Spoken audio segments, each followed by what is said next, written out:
The Hewitt-Trussville Huskies in bounce-back mode after losing to Prattville at Oak Mountain tonight. Hewitt's opening drive, 4th and 2. Zach Benedict with a little pitch sweep to DJ Austin, who will get the first down, or Deuce Austin, I should say. Huskies now in business inside the 20. CJ Davis makes one guy miss and carries a tackler into the end zone. It is 7-0 Hewitt-Trussville.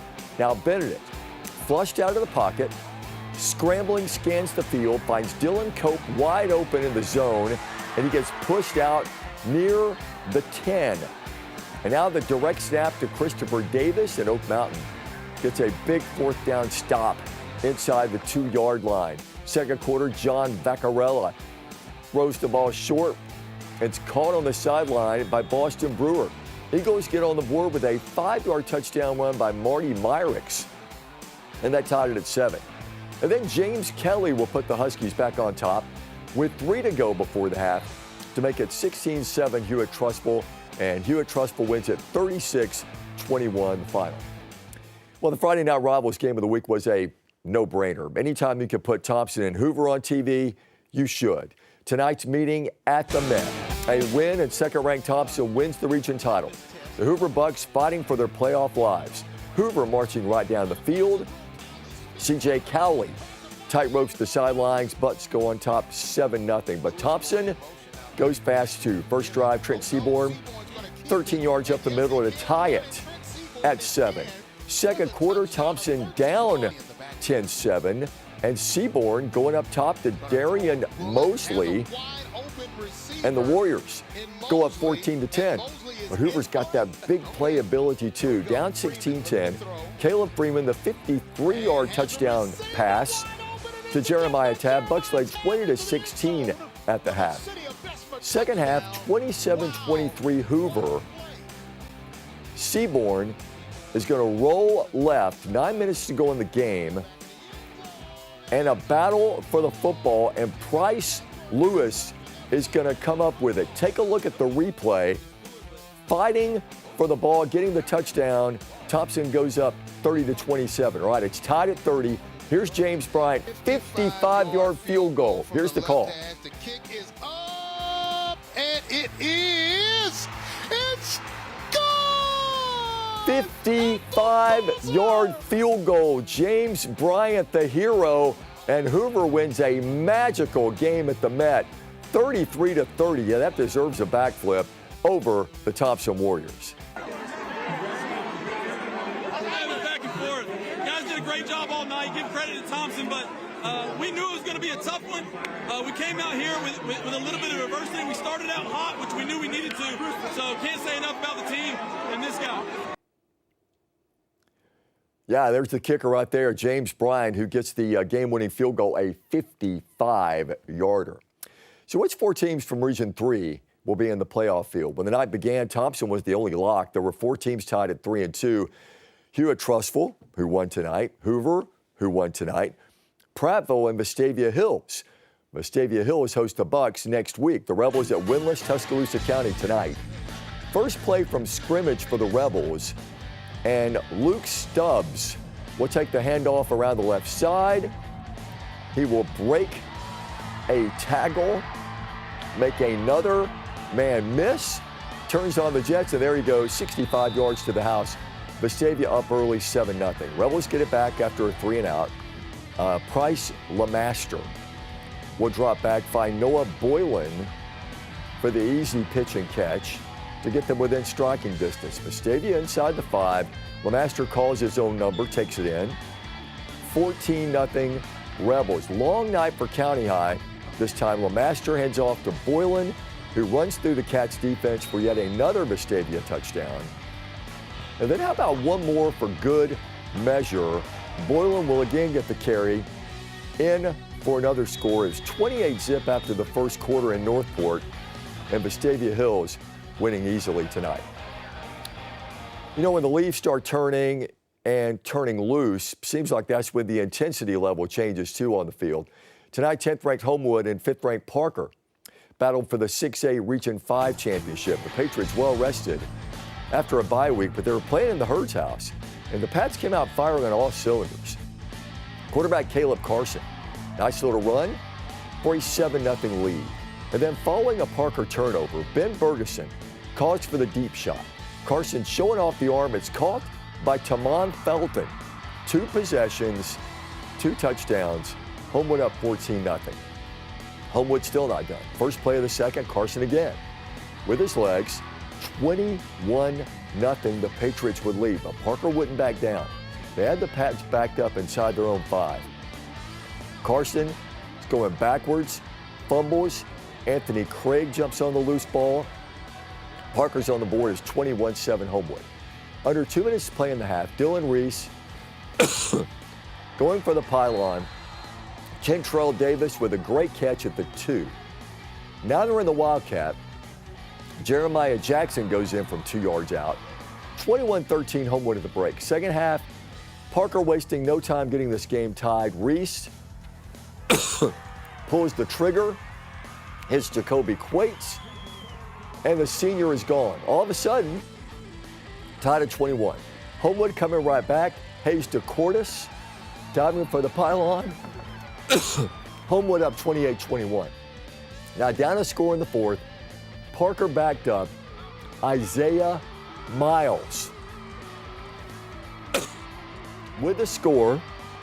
It's 28-28. And then, biggest play of the game. 3 minutes to go. Homewood at midfield. Caleb Carson wins it. Homewood 35, Parker 28. I can't tell you, I love the effort we played with tonight. Caleb Carson did a great job tonight. I like the way we started. We started fast tonight. We got it done. I've told our team all week that we've won all the games we're supposed to. We need to get that marquee win, and we got it tonight. They showed us what our team's about. They showed us what we're made for. I think we can make it all the way with the squad because we're different. We want it bad this year. Big time win for the Patriots. Coming up on the Blitz, one of the top teams in 4A on upset alert. Ain't nobody come close to upsetting Clay-Chalkville this season. Did the Oxford Yellow Jackets have a chance? Highlights on the way.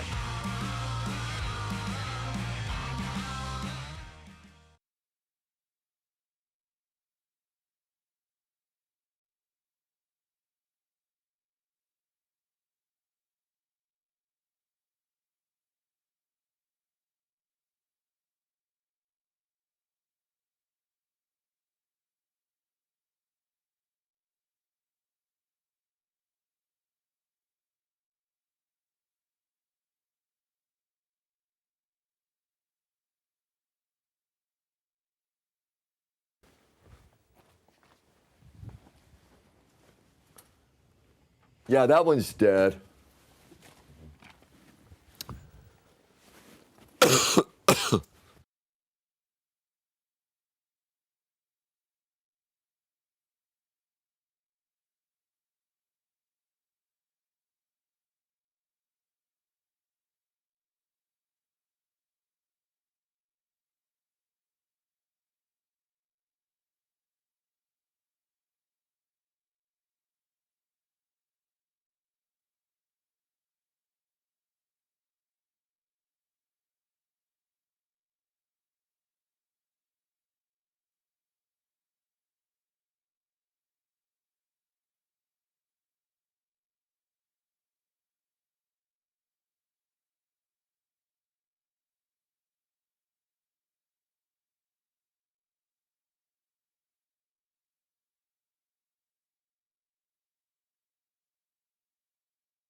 Welcome back to the show. The Clay-Chalkville Cougars' closest game came against 7A Thompson, a 4-point win.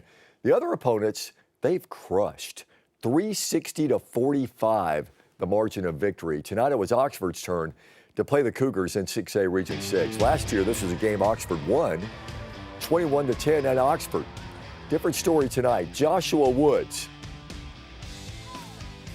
like he was shot out of a cannon for 50 yards. And Clay was up 11-0.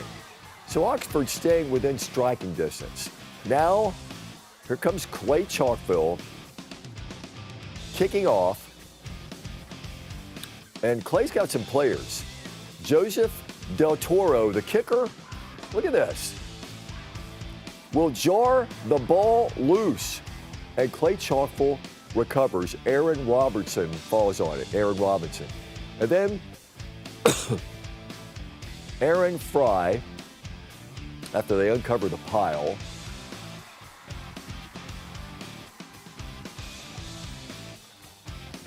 there's a handoff right there, and the Clay defense playing tough, and Clay wins it by a 40-16 final. Fairview having another phenomenal year. Coach George Redding and the Aggies 7-0, winning their second straight 5A Region 7 title last week. They're powered by Jake Harper, who last week set the career rushing record with 4,856 yards. The fourth-ranked Aggies at Sardis tonight. Lions struggling at 1-7, but not struggling right here. Cadence Wilson on the end around surprises the Aggies. 36 yards on the touchdown, 13-0 Sardis. But Fairview responded. And who else? Jake Harper, the 4,000-yard guy, with the 10-yard touchdown, and that made it 13-7. Then after trailing 20-13, here comes Harper going downhill again to the end zone. Third touchdown of the first half to tie the game at 20. But Sardis, just before halftime, stubborn bunch, those Lions, finds the end zone again. And Sardis is leading the fourth-ranked team in the state, 26-20 at the half. Let's go fourth quarter. Sardis up 39-34. But Aiden Batts with a big play for the Aggies. The pick, they'll take it inside the 5, where Harper would take it in for another touchdown, and Fairview survives Sardis 41-39. Coming up on the Blitz, a look ahead to next week's game of the week. But it's time for the band of the week, the Hoover Buccaneer Band, directed by Ryan Fitzpatrick, head drum major Kate Curley, assistant drum majors Hunter Fisher and Kai Okamoto. Tomorrow, they'll be hosting the Hoover Invitational Marching Festival at the Met. Halftime show theme, 80s mixtape, including Never Gonna Give You Up.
Okay. Cool, thank you. Okay, I'll just do sports stuff since we're coming out of it. Yeah. Mm.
The play of the week, no argument here, I don't think. James Bryant's 55-yard field goal at the buzzer for the Hoover Bucks, giving Hoover a 33-30 win over the Thompson Warriors. That's just incredible stuff. Next week, Friday Night Rivals wraps up the 2025 season with a 7A Region 3 battle between the Oak Mountain Eagles and the Hillcrest Patriots. It will, there we go right there. It's 7A Region 3, 7 o'clock kick, as they all are on My 68. Blitz Game Day will get you ready. Live from Roy Johnson Jr. Stadium, that is a 4:30 start for that great show on ABC 3340. Tomorrow night, right here on ABC 3340, the third Saturday in October battle between Alabama and Tennessee. A lot of bragging from Volunteer fans that they've won 2 of the last 3 meetings. That is factual. Tennessee native Ty Simpson, Bama quarterback, has great respect for the rivalry. Being from the state of Tennessee, and also, the University of Alabama being a part of that, what a great, just what a great tradition with the cigars and always on the third Saturday of October. This is what college football is all about. Yes, indeed. Auburn is hosting Missouri in a late-night battle of Tigers at Jordan-Hare, and Hugh Freeze's seat couldn't be hotter. The team collapsed against Georgia after a fumble at the goal line, be it controversial. A 3-game losing streak, Captain Damari Austin booted off the team, and Freeze's offense is not keeping up with his defense. Offense has got to produce more points the way they're playing, so they just got to keep doing what they're doing, man. If they keep doing that, we're going to get over the hump eventually, and then I think the confidence grows. But there's no question that's something you have to talk about because it's real. And I'm sure we're not the first team to go through it where one side for 3 games has played well enough for you to win. Tomorrow, the SEC on ABC. Vandy favored by 2.5 over LSU. We got Vandy LSU at 11. We got 2:30 Ole Miss and Georgia. And then at 6:30, of course, Tennessee at Alabama. And then it's the EOG Wrap, live coverage of Kalen DeBoer and Hugh Freeze's press conferences, interviews with players. Also, UAB Memphis highlights, first game for interim coach Alex Mortensen. The EOG Wrap right after Bama, Tennessee. Here's meteorologist Evan Chigvera with a final check. All right, and we'll start there. Tennessee coming to town. Of course, we know the implications of this game and even just the bragging rights that come with it. 82 at kickoff, 76 for the final whistle, no rain. Same deal. Auburn forecast 82 at kick, 74 final weather. Things look good. Even Talladega is looking drier. I don't think we'll have any rain for the start of this one. Sunshine and breezy conditions. Hey, nothing but great news there. That's all our time for now. Jimmy Kimmel is up next. We will see you tomorrow on the EOG Wrap. Have a great night.